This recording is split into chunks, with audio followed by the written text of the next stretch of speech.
तस्मात् तत्त्वेन्द्रियाणाद्याव नियम भरसभा पापनम प्रजयहीनम ज्ञान विज्ञान नाशनम। इसलिए हे अर्जुन, तू पहले इंद्रियों को वश में करके इस ज्ञान और विज्ञान का नाश करने वाले महान पापी इस काम को बलपूर्वक तू नष्ट कर दे, मार डाल। अगर तू अपना कल्याण चाहता है तो इस जहां जहां इस निवास स्थान में ये काम छिपा हुआ है वहां खोज करके तू इस काम का विनाश कर दे। अगर तू वास्तव में अपना कल्याण चाहता है। इंद्रियाणि प्राणायाहुर इंद्रियेभ्यः परम मनः मनसस्तु परा बुद्धिर् यो बुद्धेः परतस्तु सः। इंद्रियों को स्थूल शरीर से श्रेष्ठ माना गया। ये जो स्थूल शरीर आपको पांच भौतिक दिख रहा है, पंच तत्वों से निर्मित आकाश, वायु, अग्नि, जल, पृथ्वी, इससे भी सूक्ष्म है इंद्रियां, बलवान और सूक्ष्म। और इन इंद्रियों से भी सूक्ष्म परे है मन, मन से भी परे है बुद्धि। इस शरीर को एक, जैसे हमारे यहाँ वेदों में भी इसका थोड़ा सा हल्का सा उल्लेख आया है, तो मैं एक एग्जाम्पल दे देता हूं आपको। आत्मानम रथनम विद्धि, इस शरीर को आत्मा का रथ कहा गया है। ये शरीर एक रथ है, आत्मा इसका रथी है, वो बैठा हुआ है। इस रथ को खींचने वाले जो घोड़े हैं उनको इंद्रियां कहा गया, यानी शरीर से ऊपर इंद्रियां हैं। जैसे भगवान कृष्ण ने यह बात कही कि स्थूल शरीर से श्रेष्ठ इंद्रियां, तो इस रथ से श्रेष्ठ घोड़े। अब उन घोड़ों को कंट्रोल करने वाली लगाम, जो लगाम होती है जो घोड़ों को अपने वश में रखती है, तो इंद्रियों को जो वश में रखने वाला है वो है मन। वो इंद्रियों से श्रेष्ठ है, इंद्रियों से परे है, वो इंद्रियों को कंट्रोल करता है। कौन करता है? मन। अब ये लगाम किसके हाथ में है? सारथी के हाथ में। एक सारथी बैठा हुआ है जो रथ को हाँक रहा है, तो वो सारथी कौन है? वो बुद्धि है। अब लगाम से श्रेष्ठ सारथी है, क्योंकि सारथी के हाथ में लगाम है। लगाम से घोड़े कसे हुए हैं। शरीर से श्रेष्ठ इंद्रियां, इंद्रियों से श्रेष्ठ मन, मन से श्रेष्ठ बुद्धि।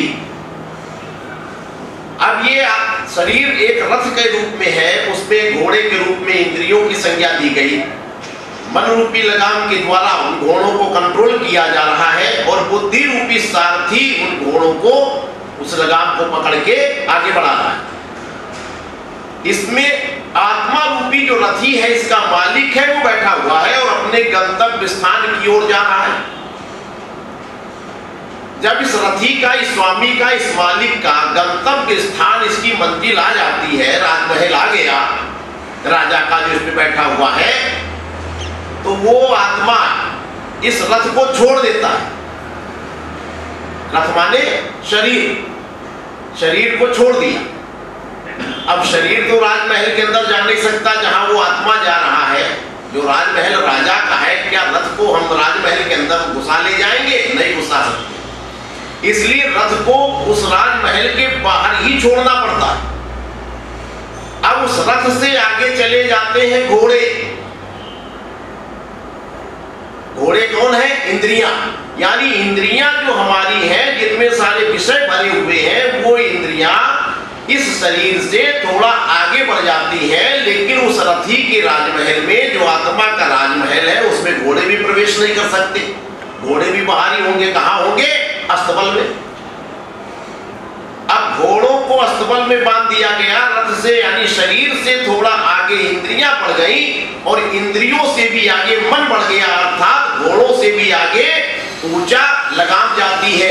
लगाम, घोड़े अगर जमीन पर बांधे जाते हैं तो लगाम किसी खूंटी पर टांगी जाती है, देखा होगा आपने। तो ये मन थोड़ा ऊंचा जाता है, यानी इंद्रियों से भी आगे बढ़ गया थोड़ा। कौन बढ़ गया? मन। अब इस लगाम से भी आगे पहुंच है सारथी। सारथी लगाम से आगे जा सकता है, वो राजमहल के मुख्य द्वार तक जा सकता है, लेकिन है तो भी नौकर, राजमहल के अंदर नहीं जा सकता, राजमहल के द्वार तक जा सकता है। अर्थात सारथी सारथी कौन है? बुद्धि। तो ये बुद्धि थोड़ा मन से आगे चली जाती है, शरीर यहीं रह गया, उससे आगे थोड़ा इंद्रियां बढ़ गई, इंद्रियों से आगे मन चला गया, मन के आगे बुद्धि पहुंच गई। लेकिन वो मुख्य द्वार पर खड़ा होकर के जो उसका रथी है, जो मालिक है, जो आत्मा है, वो राजमहल में प्रवेश कर गया और सारथी वहीं पर सर झुकाकर खड़ा हो गया, जाइए अंदर। वो तो नौकर है, वो थोड़ी राजमहल में जा पाएगा, यानी बुद्धि अंदर नहीं जा पाएगी। अंदर गया कौन? रथी। रथी अर्थात आत्मा। अब वो आत्मा जो अंदर गया, तो अंदर क्या है वो आत्मा के अलावा कोई नहीं जानता। जैसे गोस्वामी जी ने भी कहा कि सोई जान ही देहु जनाई और जानत तुम ही हुई जाई। वही जान पाता है जिसको आप जना दे, और आपको जान लेने के बाद वो आप में ही मिल जाता है, वो बताने के लायक बचता ही नहीं बाहर। ये जितनी व्याख्याएं गीता में, वेद में, शास्त्र में हम पढ़ते हैं, ये बुद्धि के द्वारा जो देखा गया है, सारे संतों ने वही लिखा है। आत्मा ने उस राजमहल के अंदर क्या देखा, ये आज तक कोई संत इसकी व्याख्या नहीं कर पाया, ना उसको किताबों में लिखा जा सका, ना किसी शास्त्र में, ना किसी वेद में। अर्थात सारथी ने जो देखा, सारथी माने बुद्धि, तो सारथी ने आत्मा के उस राजमहल को चारों तरफ से घूम फिर कर देखा। जो बाहर राजमहल देखा गया, सारथी ने अपनी कलम उठाई, उस राजमहल का विस्तृत वर्णन कर दिया। अर्थात इस राजमहल का जो भी वर्णन, आत्मा के रथी के राजमहल का जो वर्णन किया गया, वो बुद्धि के द्वारा किया गया। संतों ने बुद्धि के द्वारा जो बाहरी रूप देखा है, वही इन ग्रंथों में लिखा गया। उस राजमहल के अंदर क्या है, ये आज तक कोई नहीं लिख पाया। वो तो केवल रथी जो अंदर गया वही जान पाता है।